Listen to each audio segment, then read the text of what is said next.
பிரியமானவர்களே, ஆண்டவரும் அருமை ரட்சகரமாக இருக்கிற இயேசு கிறிஸ்துவின் இனிய நாமத்தினாலே மற்றும் நல்ல காலை பொழுதிலே உங்களை சந்திப்பதிலே நான் அதிகமாக மகிழ்ச்சி அடைகிறேன். இந்த நாள் முழுவதுமாக நீங்கள் செய்கிற எல்லா காரியத்திலேயும் கர்த்தருடைய கரம் உங்களோடு கூட இருந்து உங்களை ஆசீர்வதிப்பதாக. பழைய ஏற்பாட்டு பலிகளிலே இயேசு கிறிஸ்துவினுடைய சிலுவை மரணம் என்றதான தலைப்பிலே நாம் கர்த்தருடைய வார்த்தையை தியானித்து வருகிறோம். இன்றைக்கும் கூட 5 பலிகளில் கடைசி பலியாகிய குற்ற நிவாரண பலியை குறித்து நாம் இன்றைக்கு தியானிக்க போகிறோம். சர்வாங்க தகன பலி, போஜன பலி, சமாதான பலி, பாவ நிவாரண பலி, குற்ற நிவாரண பலி. அன்பார்ந்த பிள்ளைகளே, இன்றைக்கு இந்த கடைசி பலியாகிய குற்ற நிவாரண பலியை குறித்து நாம் தியானிக்க போகிறோம்.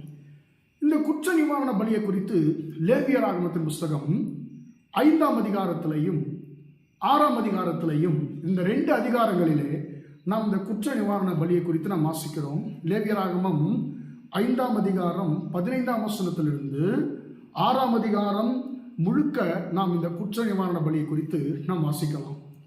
அன்பார்ந்த பிள்ளைகளே, இந்த குற்ற நிவாரண பலியை எதற்காக செலுத்துவார்கள் என்று சொல்லி நாம் பார்க்கும் பொழுது, ஒருவர் ஒரு பொருளை இச்சித்து எடுத்துக்கொண்டால் அல்லது ஒருவன் ஒரு பொருளை, ஒரு ஆட்டை திருடிக்கொண்டால் அது தெரிய வரும் பொழுது அதற்கு பரிகாரமாய் செலுத்தக்கூடியதான ஒரு பலிதான் இந்த குற்ற நிவாரண பலி. தான் செய்ததான பாவம் வெளியரங்கமாகும் பொழுது அதற்கு பே பண்ண வேண்டிய, அதாவது அதற்கு செலுத்த வேண்டியதான ஒரு பலிதான் இந்த குற்ற நிவாரண பலி. இதில் என்ன செய்வார்கள் என்று சொல்லி நாம் சுருக்கமாய் பார்த்து விடலாம். அன்பார்ந்த ஒருவன் திருடிக்கொண்டு விட்டு ஒரு ஆட்டை திருடிக்கொண்டான். அந்த ஆட்டை திருடி அவர் நல்லா சாப்பிட்டுட்டு அதை எல்லாத்தையும் முழுவதுமாக அதை தீர்த்து விட்டார்னு சொல்லி வைத்துக் கொள்ளுங்க. கொஞ்ச நாள் கழித்து இந்த மனுஷன் தான் அந்த ஆட்டை திருடினான், அதை தின்று விட்டான்னு சொல்லி தெரிய வரும் பொழுது அவன் என்ன செய்ய வேண்டும் என்று சொன்னால், ஒரு ஆட்டை அவன் என்ன செய்ய வேண்டும் சொன்னால் கொண்டு வந்து தன்னுடைய பாவத்திற்காக, தன் செய்த குற்றத்திற்காக ஒரு குற்ற நிவாரண பலி. இது பேர் என்னன்னு கேட்டீங்கன்னு சொன்னா குற்ற நிவாரண பலி. நேற்று தினத்தில் பாவ நிவாரண பலியை குறித்து பார்த்தோம். இது குற்ற நிவாரண பலி. இந்த பாவத்துக்கும் குற்றத்திற்கும் ஒரு பெரிய ஒரு வித்தியாசம் இருக்குது. பாவத்துக்கும் குற்றத்திற்கும் என்ன வித்தியாசம் என்று சொல்லி நாம் பார்க்கும் பொழுது, ஒரு காரியத்தை செய்யணும்னு நினைக்கிறோம் பார்த்தீங்களா, அது பாவம். அந்த நினைவை செயல்படுத்துவதுதான் குற்றம். இன்றைக்கு உலகம் பாவம் செய்ய வேண்டும் என்று நினைக்கிறவர்களை தண்டிக்காது, அந்த பாவத்தை செயல்முறையில செய்யும்போது அந்த பாவம் குற்றமாகிறது. அப்போ குற்றத்தை செய்கிறவர்கள் தான் இன்றைக்கும் அரசாங்கத்தினாலே தண்டிக்கப்படுகிறதை நாம் பார்க்கிறோம். அன்பான தேவ பிள்ளைகளே, அப்போ இந்த குற்ற நிவாரண பலியை இந்த திருடினவன் என்ன செய்யணும்னு கேட்டீங்கன்னா செலுத்தி ஆகணும். ஒரு ஆட்டை கொண்டு வந்து தான் செய்ததான அந்த குற்றத்தின் நிமித்தமாக அதை கர்த்தருக்காக பலியிட வேண்டும். அன்பான பிள்ளைகளே, பலியிடும் போது பலியிட்டுட்டு அதோடு கூட நின்று விடக்கூடாது. இவன் என்ன செய்யணும்னு கேட்டா, இந்த ஆட்டை சாப்பிட்டான் இல்லைங்களா, இவன் முதல்ல செலவு பண்ணி ஒரு ஆட்டை கர்த்தருக்காக வாங்கி அதை பலியிடணும். 2வது இன்னொரு காரியத்தை செய்ய வேண்டும். இப்போ என்னுடைய ஆடுன்னு வைத்துக் கொள்ளுங்க. என்னுடைய ஆடை ஒருவர் களவு எடுத்து விட்டார். அப்போ என்னுடைய ஆடு 5000 ரூபாய்னு சொன்னால் அதுல 5 ஒரு பங்கை அவர் கொடுத்தாக வேண்டும். இப்போ 5 ஒரு பங்கு என்று சொல்லி நாம் பார்க்கும் பொழுது கிட்டத்தட்ட 5000 ரூபாய் வைத்துக் கொள்ளுங்க. அவர் எனக்கு என்ன செய்ய வேண்டும் என்று சொன்னால் 1000 ரூபாய் போட்டு 6000 ரூபாயாக எனக்கு அவர் கொடுக்க வேண்டும். எனக்கு அன்பார்ந்த பிள்ளைகளே, வசனம் சொல்லுகிறது, அப்பொழுது அப்படி செய்தால் அது அவனுக்கு மன்னிக்கப்படும். அப்பொழுது அது அவனுக்கு மன்னிக்கப்படும் என்று சொல்லி வார்த்தை சொல்லுகிறது. அன்பார்ந்த பிள்ளைகளே, இந்த குற்ற நிவாரண பலி 3 காரியங்களை சரி செய்கிறதை நாம் இந்த பரிசுத்த வேத பகுதியிலே வாசிக்க முடியும். முதலாவதாக, நமக்கும் தேவனுக்கும் இருக்கக்கூடியதான அந்த உறவை இந்த குற்ற நிவாரண பலி சரி செய்கிறது.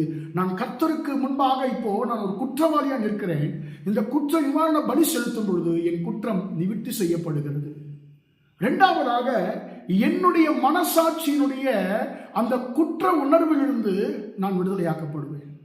இந்த குற்ற நிவாரண பலி ஒருவனை என்ன செய்கிறது, அவனுடைய குற்ற உணர்ச்சியிலிருந்து 2வதாக அவனை விடுதலையாக்குகிறது. கர்த்தருக்கு முன்பதாக அவனுடைய குற்றத்தை இந்த குற்ற நிவாரண பலி நிவர்த்தி செய்கிறது.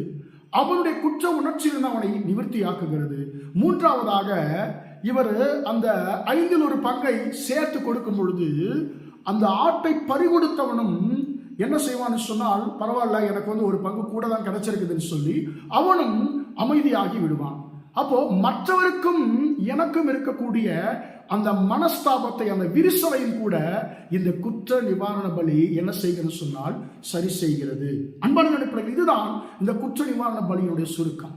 இப்போ இயேசு நமக்காக குற்ற நிவாரண பலியானார் என்று சொல்லி ஏசாயா தீர்க்கதரிசன புஸ்தகம் 53ஆம் அதிகாரம் 10ஆம் வசனம் சொல்லுகிறது, இயேசு கிறிஸ்து நமக்காக குற்ற நிவாரண பலியானார். அதாவது அந்த இடத்துல இயேசு கிறிஸ்து என்ற பெயர் எழுதப்படவில்லை. ஆனால் நம்ம எல்லோருக்குமே தெரியும், ஏசாயா 53ஆம் அதிகாரம் இயேசு கிறிஸ்துடைய சிலுவை பாடுகளை பழைய ஏற்பாட்டிலே அவர் பிறப்பதற்கு முன்பதாகவே தீர்க்க தரிசனமாய் எழுதப்பட்டதான சில காரியங்கள் அதிலே அவருடைய பாடுகளை குறித்து எழுதப்பட்டிருக்கிறது.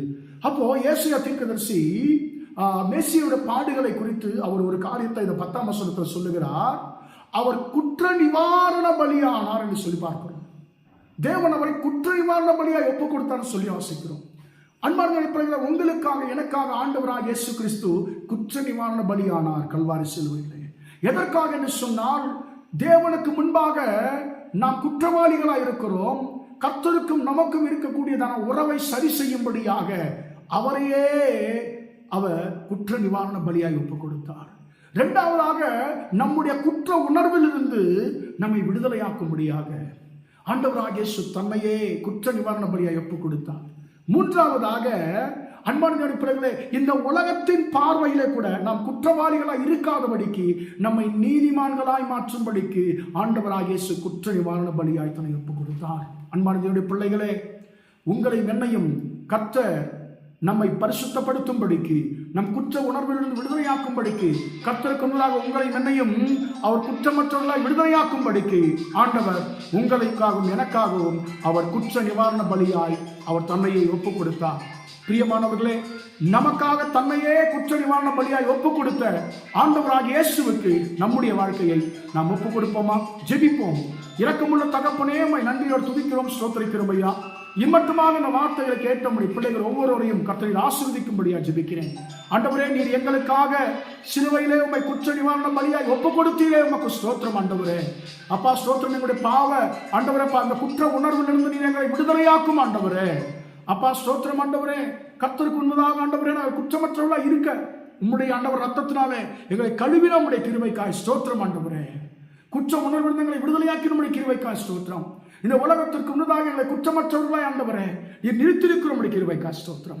தகப்பனே, நீர் எங்களை ஆண்டவரே அப்பா ஸ்தோத்திரம் ஆண்டவரே நீதிமான்களாய் மாற்றி இருக்கிறீர் ஆண்டவரே. எங்களுக்காக குற்ற நிவாரண பலியாக ஒப்பு கொடுத்திருக்கிறீர் ஆண்டவரே. இதை நினைத்து ஆண்டவரே நாங்கள் எப்பொழுதுமே உமக்கு உண்மையுள்ளவர்களாக இருக்க உதவி செய்யும். இந்த நாள் முழுவதுமாக உங்களுடைய பிள்ளைகள் செய்கிற எல்லா காரியத்திலையும் உங்களுடைய கரம் கூட நடத்தட்டும் என்று இயேசுவின் நாமத்தில் ஒப்பு கொடுத்து ஜெபிக்கிறேன் ஜீவனுள்ள நல்ல பிதாவே. ஆமென், ஆமென். பிரியமானவர்களே, கர்த்தர் உங்களை ஆசீர்வதிப்பார். Praise the Lord, praise the Lord.